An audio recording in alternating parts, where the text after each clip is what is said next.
Bom, estamos aqui dando sequência à nossa série especial Portaria 1467. E o assunto hoje é o coração da avaliação atuarial, porque falaremos da duração do passivo e dos regimes financeiros. Artigos 29 e 30, fechando a seção 4, iniciando a seção 5. Por que esse tema é tão importante? Porque ele responde a duas perguntas. Primeiro, por quanto tempo o RPPS terá que pagar os benefícios? E qual o melhor regime a ser adotado para cumprir com essas obrigações? Veja o quão importante é todos que atuam em RPPS estar por dentro desse tema, do assunto tão importante. E para nós falarmos da duração do passivo, regimes financeiros, estou aqui com um convidado que segue conosco aí nessa maratona de episódios desse tema super especial. Éder Moraes, bem-vindo a mais um episódio do Agenda Cast. Obrigado pelo convite, né, para continuar nessa maratona. A gente está saindo aqui quase atuário, né? Pois é, eu também tenho dado umas revisitadas, relembrado alguns temas, por isso que é legal estarmos aqui, porque recicla, Sim. Aprende, olha, veja com outros olhos, outras vertentes, isso é muito bacana. É muito interessante também, até porque a própria portaria, né, depois que ela trouxe essas normas e tudo, consolidou essas normas, ela incorpora agora também denominações, terminologias e métodos antes não incorporados, né, nas avaliações atuariais, e aproxima mais o regime próprio, o RPPS, dos outros segmentos, né, de pensões, de seguros, né, da própria organização como um todo do passivo do mercado de capitais, né? Deixa tudo mais concatenado. Então foi muito bacana assim, essas atualizações e essas relidas, né? Essas convergências sendo possível é bem interessante, porque fica um conceito aplicado em outros segmentos, mas assemelhados. Utilizado de maneira supletiva e análoga dentro do regime próprio. Ficou muito bom. Legal. Considerações iniciais? Acredito que é isso, né? A gente vai estar falando sobre a questão do passivo e as formas de financiamento, né? O que eu tenho a pagar e como eu vou pagar isso aí. A gente pode trazer uma reflexão para a vida doméstica também, que é muito parecido, não. É exatamente a mesma coisa, né? Só com um volume muito maior de despesas, né? E um volume muito maior de receitas a serem geridas aí. Dizer que assim, nós estamos entrando aqui em um assunto que é pouco discutido, pouco difundido e pouquíssimo conhecido, né? Não é complexo, mas demanda... muito importante, deveria ser mais debatido, inclusive. Justamente eu acredito que esse baixo debate é porque está restrito à cabeça de poucas pessoas. Sim. Né? Então o que a gente vai fazer aqui agora é plantar uma sementinha para que isso se multiplique. Você falou assim, cabeças de poucas pessoas, exatamente porque os RPPS geralmente contratam uma consultoria, uma assessoria, e a assessoria que fica a par e responsável por cuidar desse tema, dessa parte. E acaba que as pessoas que têm um RPPS, eles direcionam os debates para os outros lados, benefício, folha, arrecadação, financeiro, enfim, e o cálculo atuarial mesmo e equilíbrio, etc., fica mais na assessoria, consultoria, que elabora o cálculo, faz as reuniões para tirar as dúvidas, apresentar e se resume a isso. E traz somente pontos de interpretação, né? Ela explica a metodologia, como é que foi construída aquela hipótese e tal, mas ela traz só o resultado final, né? O resultado final é pleonasmo, né? É óbvio que o resultado final é resultado. Ela traz o resultado daquela análise, daquele estudo, que permite a interpretação. Não que isso não seja válido, né? Mas é muito importante que a gente consiga compreender passos que antecedem este resultado, para que de fato eu possa compreender o que está sendo apresentado e questionar. São poucos RPPS que acredito eu que aprofunda mesmo temas, debates e desce no micro, né? Acho que fica a maioria no macro ali mesmo, com resultado trazido. Exatamente. Mas há tempo aí de mudarmos um pouco esse cenário. Com toda certeza, e essa aqui é só mais uma sementinha com esse objetivo. Com certeza. Então vamos dar a largada aí para a primeira perguntinha. O artigo 29, que trata da duração do passivo previdenciário, está lá na seção 4 da portaria. Sim. O que significa, né? Qual é o conceito da duração do passivo previdenciário e por que é tão estratégico para o RPPS? O passivo previdenciário é uma média ponderada, né, das obrigações que o RPPS venha a ter em virtude da concessão dos seus benefícios, né? Então eu vou ter um passivo previdenciário. O que é o meu passivo? É eu somar tudo que eu tenho que pagar e por quanto tempo eu tenho que pagar isso. Então isso eu cheguei a um denominador que seria o meu passivo previdenciário. É com base nele que eu vou me nortear, qual é o regime, qual é o que eu tenho que arrecadar, como que eu tenho que arrecadar, o que eu vou ter que gerir para me poder arcar com esse passivo, para eu corresponder com esse passivo previdenciário, né? É muito importante destacar que o passivo previdenciário, assim como todas as outras hipóteses dentro do cálculo atuarial, ela é relativa à localização demográfica, massa de segurados, né? A estrutura da gestão de pessoas como um todo, existência de plano de cargos e carreiras e tal. Então, essa parte do passivo previdenciário é de fato isso, uma média ponderada de tudo que eu tenho que pagar, né, e por quanto tempo eu tenho que pagar. Não é apenas um número técnico, né? Não. Mas um indicador de sustentabilidade. Ele vem nesse aspecto. São números que precisam ser traduzidos, né? São quantitativos que precisam se tornar qualitativos. É bem nessa onda mesmo. E como essa duração do passivo, ela influencia no equacionamento do déficit ali, nos planos de amortizações ali do RPPS? Ela concatena, porque assim, quanto maior o meu passivo, maior o prazo que eu tenho para pagamento. Quando eu digo passivo, porque assim, não é que eu tenho que pagar 1, 2, 3, 4 milhões, né? Por quanto tempo ele também se estende, né? É a mesma situação como, por exemplo, o seu filho vai entrar para uma universidade, aí você está calculando quanto você precisaria para arcar com as despesas da faculdade do seu filho. Só que hoje seu filho tem 1 ano de idade e vai entrar na faculdade aos 16, 17. Então, o seu passivo e o seu déficit podem ser calculados por esse prazo. Mas você resolve construir receita somente quando ele fizer 15 anos. E por analogia, como você colocou esse exemplo, né, quanto que eu vou precisar para pagar a faculdade. E aí eu vou calcular também despesas para alimentação, deslocamento. Se for em outra cidade, vou ter que alugar um local para ele morar e assim por diante. Exato. E aí a gente entra... um passivo maior. E aí, no RPPS, as despesas administrativas entra também nesse passivo? Ela entra porque mais à frente acho que a gente deve conversar sobre isso ainda, sobre o regime de capital de cobertura. Financeiro, né? Regime financeiro. E sobre o regime de capital de cobertura, que normalmente as despesas administrativas estão nesse regime. Então, não necessariamente ela vai entrar dentro do meu passivo previdenciário, porque o meu passivo está restrito ao cumprimento dos meus benefícios, né? Ao pagamento dos benefícios que foram concedidos. O plano ali de benefício da massa de segurados, né? Exatamente. Todos que compõem a RPPS. Aí você faz a projeção ao longo do tempo de quanto tempo vai precisar pagar apostadorias, pensões, o que está estabelecido ali na legislação de cada RPPS. Isso, e como coloquei anteriormente, o passivo ele vai variar, né? Porque eu tenho servidores com características diferentes, vivendo em locais diferentes, com expectativa de vidas diferente, né? Com uma estrutura remuneratória diferente. Então, tudo isso é considerado na formação do passivo previdenciário. Já no próximo artigo, no 30, que é a seção 5, trata dos regimes financeiros. Qual é a função dos regimes financeiros aí, trazendo para os benefícios previdenciários? Se eu já sei o que eu tenho que pagar, me resta agora estruturar como arrecadar e como gerir os valores que vão permitir que eu faça o pagamento do meu passivo previdenciário, né? E aí entra os meus regimes financeiros, né? Então, o que é o regime financeiro?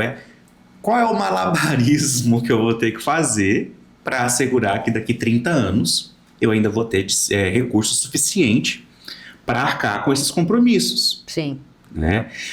Beleza, então eu já sei quanto eu tenho que arrecadar. Ok, mas quanto isso vai rentabilizar? Como é que eu vou fazer a gestão desse recurso? Então, os regimes financeiros estão ali associados numa condição de eu sei quanto eu devo, agora como é que eu vou fazer para juntar grana para eu pagar isso aqui, para eu amortizar isso aqui? Como é que eu vou garantir que o que eu estou arrecadando aqui é o suficiente para eu pagar um benefício de 30 anos?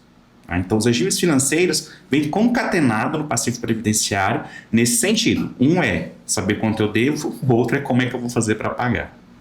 E aí, como você já entrou um pouquinho explicando os regimes financeiros, é importante colocarmos quais são os principais regimes financeiros e em que situação cada um deles é mais adequado. Porque eles vêm, geralmente, lá no cálculo atuarial, o estudo da massa de segurados, o estudo do RPPS, todas essas hipóteses que tem atuariais, etc. E o regime de financiamento também. O regime de financiamento, se você for olhar a luz da 1467, ela traz somente 2 incisos, né? Que é o capitalizado e o de cobertura. Capital de cobertura. Capital de cobertura. Só que ela traz um parágrafo único, o de repartição simples. Ela Sim. não cita ele nos incisos, mas traz ele num parágrafo único. Capitalizado é aquela receita constituída ao longo do tempo, que vai proporcionar que o próprio segurado arcasse com seu benefício, hipoteticamente. Então, todos os meses eu desconto um valor do meu benefício, que será aplicado, rentabilizado, vou seguir todo o critério de meta atuarial, e isso asseguraria, né, a minha aposentadoria do futuro. Aí eu contribuindo para minha própria aposentadoria, né? O de capital de cobertura são para aqueles benefícios imprevistos, né? Uma incapacidade permanente. Geralmente, um auxílio-doença. Então, aí entra até a pensão por morte. Também. Né? Porque a pensão por morte, o risco dela, ela nasce do risco do óbito. Sim. E quando ela nasce do risco do óbito, não é programado, eu entro no capital de cobertura. E o de repartição simples, né, é aquele que todo mundo paga de todo mundo e tal. Então, assim, você pode perceber que a gente tem na teoria tudo muito bem dividido, né? Aposentadorias, benefícios programados, capitalizado, né? Benefícios não programados, capital de cobertura. Capital de cobertura. O dia a dia que aconteceu quando eu tenho insuficiência total financeira, principalmente segregação de massa, que eu crio meu fundo financeiro, repartição simples. Eu junto tudo que eu tenho, eu pago, o que faltou eu jogo um aporte ali dentro, né? Só que trazendo para a realidade do regime próprio, é muito importante que na avaliação atuarial eu consiga identificar uma média ponderada também entre os meus benefícios, porque eu não consigo estabelecer as 3 formas de financiamento a depender. A gestão ela fica um pouco inviável, ela não acontece, né? Porque quando você vai fazer investimentos, por exemplo, ressalva quando você tem uma segregação de massa, você trabalha só com capitalizado e repartição simples, né? A pensão por morte ainda assim entra lá no capitalizado ou na repartição simples, mesmo sendo considerada capital de cobertura, né? Capital de cobertura a gente não vê essa forma de financiamento no dia a dia dos RPPS. É menos utilizado, mais utilizado é repartição simples e capitalizado. Isso acontece mais nos fundos de pensão. A previdência complementar agora do servidor público, ela é capitalizada, porque você constitui fundos para si próprio. Isso, e aí ela tem capital de cobertura no caso de um óbito que vai instituir pensão por morte ou uma incapacidade permanente, porque no caso dela não existe a repartição simples. Sim. Ela é puramente capitalizada com capital de cobertura. Mas, via de regra, dos regimes próprios, repartição simples e capitalizado. Fundo financeiro, e o fundo INSS é a previdenciário. repartição simples. Aí traz até a questão do pacto intergeracional, de gerações. A geração atual trabalha para puxar os benefícios da geração futura que já usaram a força de trabalho e agora estão aposentadas. Então, né, isso inclusive é uma das preocupações da 1467, né, essa correlação intergeracional, né, da geração não criar despesas para gerações futuras. O INSS, infelizmente, é um sistema que demorou a se reformar, vamos dizer assim, né? A melhorar o seu controle de como gasta, né? Então, houve um aumento do seu passivo previdenciário, só que os seus regimes de financiamento não convergeram, né, na mesma envergadura que era necessário. Então, a gente tem esse desequilíbrio atuarial e é crescente, né? Crescente esse desequilíbrio atuarial.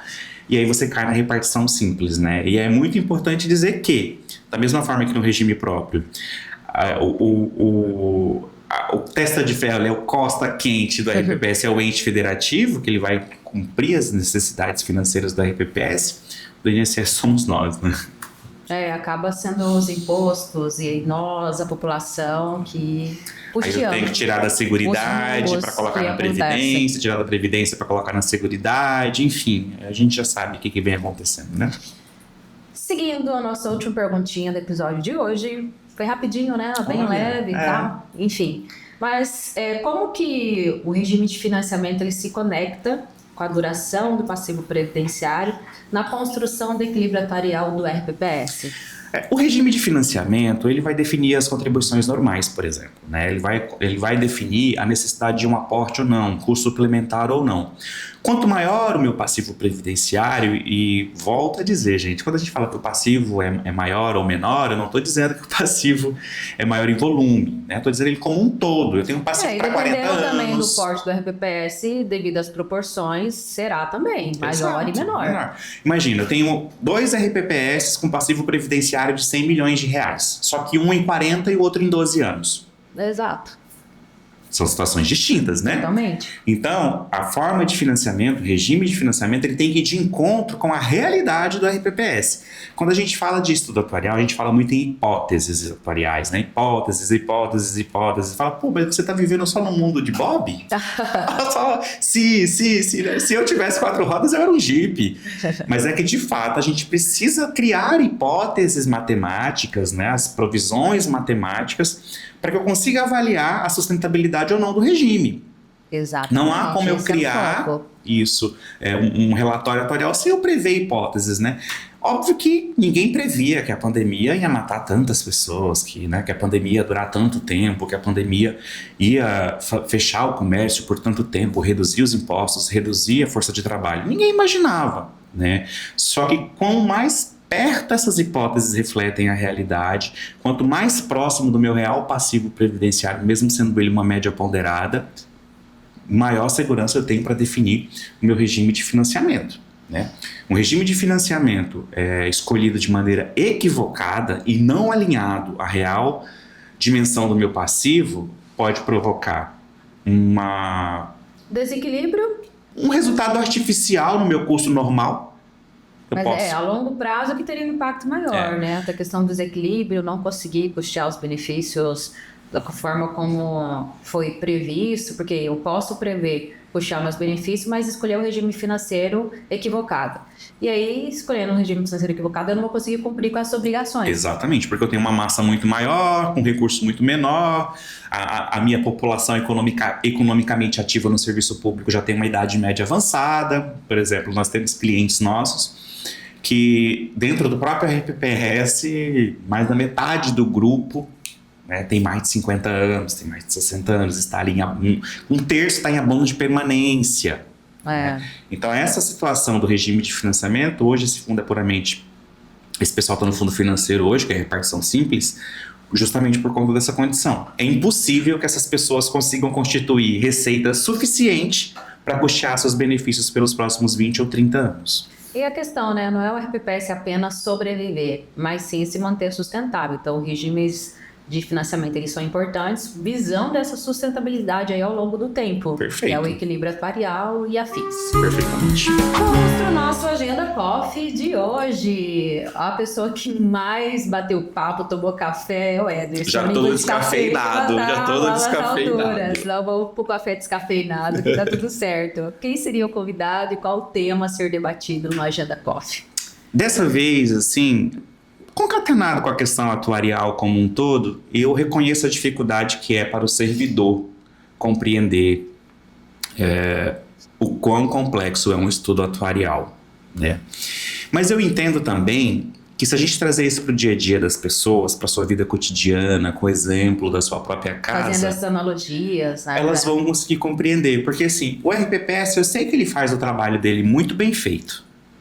Muito bem feito, ele contrata assessoria, quadro técnico qualificado, ele se esforça para ter uma base cadastral mais próxima da sua realidade para que o estudo seja feito conforme, mas os conselhos ainda ficam ali à margem, né? Só recebe resultados, muitas vezes já são interpretações, né? Uma nota técnica, por exemplo, já no estudo atuarial, e aí ele não consegue nem interpretar direito o que está acontecendo. Então hoje eu queria tomar um café com os servidores, com os membros de conselho, para tentar conversar com eles, abrir mais a mente das pessoas com a importância que o estudo atuarial tem dentro do regime, que ele não é igual era o contador lá, né, de antigamente, socado numa sala cheia de livro, de papel, de poeira. Não é isso, né?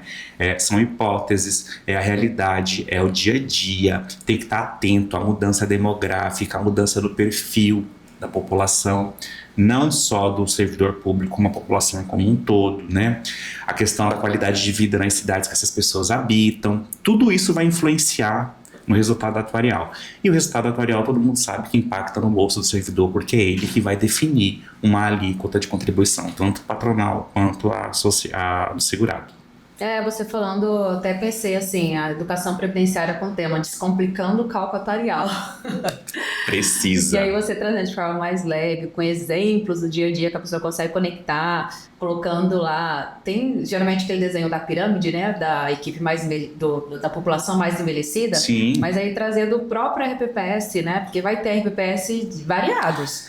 Quando Nós temos RPPS hoje que tá 1 para 1, temos RPPS 3 por 1. Exato, então dá para você, da pirâmide, mostrar, o nosso RPPS hoje está assim, o que a gente precisa fazer? Talvez tem que ter concurso público, mais pessoas para fortalecer as contribuições e o plano previdenciário, as questões dos repasses das contribuições estão em dia, não estão, enfim, tem várias frentes aí que podem ser demonstradas e eles entenderem melhor o funcionamento do cálculo, o resultado dele, os impactos, o que é necessário, para onde tem que estar o olhar, quais são as possibilidades de equacionamento e o que o RPPS está fazendo para equacionar esse déficit, quando está em déficit, enfim, são N possibilidades. N possibilidades. E assim, quando o RPPS negligencia essa área do regime próprio, ele põe em xeque todo o regime próprio. Né? Todo o regime próprio. E todo mundo sabe que o regime próprio é um braço do ente federativo. Né? E se um braço do ente federativo fica doente, o ente federativo está doente. Exato. Né? O ente federativo vai ter problema. Então não é só o servidor, é a população como um todo que precisa estar atento a que o ente federativo está fazendo e ao RPPS. O que o RPPS está fazendo? Porque não é só saber quanto eu gasto, quanto eu tenho que pagar, quanto eu vou pagar. É o que eu tenho para pagar, como é que eu vou conseguir pagar isso, como é que eu vou gerir esse recurso. Né? Então é uma via assim de muito movimento, o fluxo é contínuo. Tem que estar vigilante. E não é só que eu tenho que pagar hoje, eu tenho que pagar ao longo do tempo essa projeção e essa gestão e principalmente a consciência intergeracional. Não contratar amortizações de passivos previdenciários que comprometam gerações futuras, né? Porque daqui a um tempo fala, não, vamos deixar isso aqui quietinho, pequenininho. Daqui 20 anos a gente aumenta, né? Daqui 20 anos a gente não sabe o que vai acontecer.